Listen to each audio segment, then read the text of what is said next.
গরিবের এমপি বলতে বোঝানো হয়েছে রিকশাওয়ালা, ভ্যানওয়ালা, চা বিক্রেতা, শরবত বিক্রেতা, গুলিস্তানের হকার, বাসের হেলপার, গ্রামের পা ফাটা চাষা ও খেটে খাওয়া দিনমজুরের জন্য যে এমপির দরজা সবসময় খোলা থাকে তাকে বলা হয় গরিবের এমপি। তার মধ্যে একজন উল্লেখযোগ্য গরিবের এমপির নাম হলো জুনায়েদ আহমেদ পলক।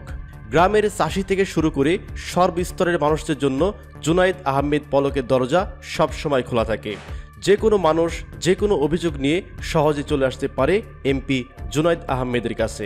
এছাড়া তিনি গ্রামের অসহায় মানুষদেরকে নিয়ে কাউন্সিল বসান, যেখানে তিনি সব মানুষের অভিযোগ শুনেন এবং নিজে সেগুলা সমাধান করে থাকেন।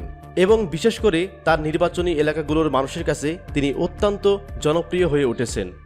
তার এলাকার মানুষ বিপদে পড়ে সমাধান বের করতে না পারলে শেষ ভরসা হিসাবে ছুটে আসে এমপি জুনায়েদ আহমেদ পলকের নিকট। নেওয়ার কথা বলে নাই, আপনি এত অস্থির হওয়ার দরকার নাই। আপনার প্রতি উনার এত প্রত্যাশা নাই যে আপনি একবারে যে ধরে নিয়ে এসে ব্যবস্থা করবেন। পুলিশ যখন যাবে ওই অসহায় মানুষের বাড়িতে কাগজপত্র দেখবে, তাহলে উনার ন্যায্য জায়গা যদি হয় তাহলে ওই ল্যাট্রিন করার সাহস উনি পাবে না। এটা মনে হয় স্যার এরকম না, আমার কাছে আসুন। না না, গণশুনানি কেন করতেছি? আপনার পুঁথিগত বিদ্যা আর হাইকোর্ট দেখানোর জন্য। এবং এই এমপি জুনায়েদ আহমেদ পলক একজন এমপি হিসাবে অত্যন্ত সৎ, মার্জিত এবং শিক্ষিত ব্যক্তি। তিনি তার প্রতিটা কাজের জন্য জনগণের নিকট জবাবদিহিতা করে থাকেন এবং তার এলাকার মানুষ যেন ন্যায় বিচার পায় এই বিষয়ে তিনি খুব তৎপর থাকেন।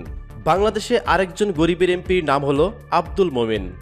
একজন বাংলাদেশি রাজনীতিবিদ, অর্থনীতিবিদ এবং কূটনীতিবিদ। তিনি দ্বাদশ জাতীয় সংসদে সিলেট 1 আসনের সংসদ সদস্য ও বাংলাদেশের সাবেক পররাষ্ট্রমন্ত্রী। তাকে নিয়ে সম্প্রতি বেশ কিছু আলোচনা থাকলেও একজন এমপি হিসাবে তিনি অত্যন্ত ভালো মানুষ।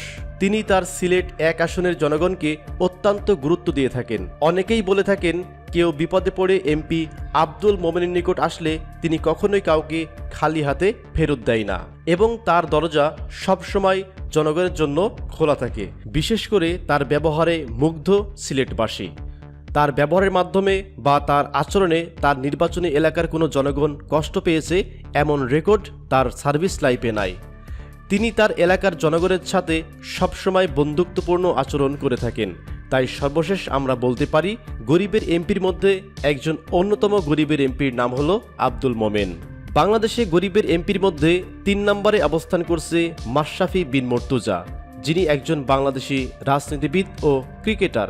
বর্তমানে তিনি নড়াইল 2 আসন থেকে নির্বাচিত জাতীয় সংসদ সদস্য ও জাতীয় সংসদের হুইপ হিসাবে নিযুক্ত আছেন। শিক্ষিত, স্মার্ট ও নিরঅহংকার একজন এমপি হলেন এই মাশরাফি বিন মুর্তজা। তার হাতে অত্যন্ত রাষ্ট্রীয় ক্ষমতা থাকলেও তিনি তা কখনো অপব্যবহার করে না। ব্যক্তি হিসাবে তিনি অত্যন্ত সাদামাটা জীবনযাপন করে থাকে। ভিডিওটি ভালো করে লক্ষ্য করুন। একজন প্রভাবশালী এমপি হয়েও কিভাবে ছোট বাচ্চাদের মতো নদীর পাড়ে বন্ধু বান্ধবদের সাথে খেলা করছেন। গ্রামের খেটে খাওয়া মানুষের সাথে তিনি খুব সহজেই মিশে যেতে পারেন। গ্রামের একটি বিলে তিনি বন্ধু বান্ধবদেরকে নিয়ে গোসল করছেন, হই হল্লা করছেন। ও মামা গামছা भी खुल गए। गामছা किसका खुला? किसका खुला? সুযোগ পেয়ে কেটে কেটে মারলি রে। ও মামা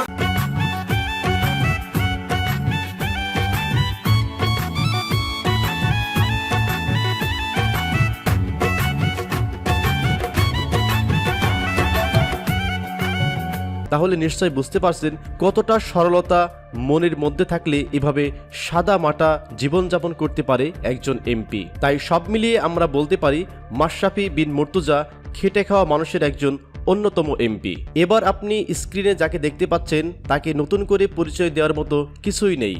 তিনি হলেন গরিবের এমপি ব্যারিস্টার সুমন। তিনি নির্বাচনের আগ থেকেই তার এলাকার জনগণের জন্য কাজ করে গেছেন। হবিগঞ্জ 4 আসনের জনগণের বিপদে আপদে সবসময় পাশে থাকে এই ব্যারিস্টার সুমন। তবে বলা হয়ে থাকে হবিগঞ্জ জেলার উন্নয়নের রূপকার হলো এই ব্যারিস্টার সুমন।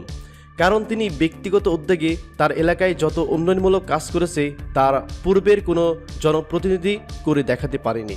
একটি জনসভায় ভাষণে ব্যারিস্টার শোভন তার জনগণের উদ্দেশ্যে বলেন, যে কাজটা আপনাদের 30 বছর আগে পাওয়ার কথা সেই কাজটা এখন আপনারা আমার কাছে চাইতেছেন, তাহলে আগের জনপ্রতিনিধি যারা ছিল তারা কি করেছে? যে আপনারা যে কাজটা আরো 30 বছর আগে ওইবার কথা এখন আপনারা আমার কাছে চাইতেছই যে বাবারে একটা বাউন্ডারি কইরা দাও। তুমি কতটা নিচে নামলে নেতা ওদের কতটা হাম থাকলে আপনারা নিতে হওয়া লাগে। এভাবে নিজেকে সহ অন্যকে জবাবদিহিতার আওতায় নিয়ে আসে এই গরিবের এমপি ব্যারিস্টার সুমন। তবে এই ব্যারিস্টার সুমনের সবচাইতে ভালো দিক হলো সরকারিভাবে বরাদ্দ না হলেও তিনি নিজের উদ্যোগে ব্রিজ, কালভার্ট, ড্রেন, বাউন্ডারি ইত্যাদি নির্মাণ করে থাকেন। তো সব মিলিয়ে আমরা বলতে পারি বাংলাদেশে যত গরিবের এমপি আছে তার মধ্যে একজন অন্যতম গরিবের এমপির নাম হলো ব্যারিস্টার সুমন। বাংলাদেশে গরিবের এমপির মধ্যে আজকের ভিডিওর 1 নম্বরে অবস্থান করছে এমপি শিবলী সাদিক। তিনি দিনাজপুর 6 আসন থেকে নির্বাচিত একজন সংসদ সদস্য। দিনাজপুর 6 আসনের জনগণের সৌভাগ্য হলো তাদেরকে এমপির কাছে যাওয়া লাগে না, বরং এমপি নিজেই তাদের কাছে চলে আসে। অনেকে আবার বলে থাকে এমপি শিবলী সাদিকের অল্টারনেটিভ বাংলাদেশে একটাও নেই। কখনো তিনি তার পাজর গাড়িতে, আবার কখনো মোটরসাইকেলে করে ঘুরে বেড়ান তার সংসদীয় এলাকাতে। ভিডিওতে ভালো করে লক্ষ্য করুন, এমপি শিবলী সাদিক নিজে একজন হতদরিদ্র গরিবের বাড়িতে এসে তার সার্বিকভাবে খোঁজখবর নিচ্ছেন। তার মতো গরিবের বাড়িতে এমপি শিবলী সাদিক এসেছেন, এই দৃশ্য দেখে বৃদ্ধ নারীটি অঝরে কেঁদে যাচ্ছেন। একটা মানুষ তার এলাকাতে কতটা জনপ্রিয় হলে তাকে দেখা মাত্র বৃদ্ধ নারী কাঁদতে থাকে তা আর বলার অপেক্ষা রাখে না। জনগণের সাথে তিনি সবসময় হাসি মুখে কথা বলে থাকেন, যা ভিডিওটিতে আপনারা স্পষ্টভাবে দেখতে পাচ্ছেন।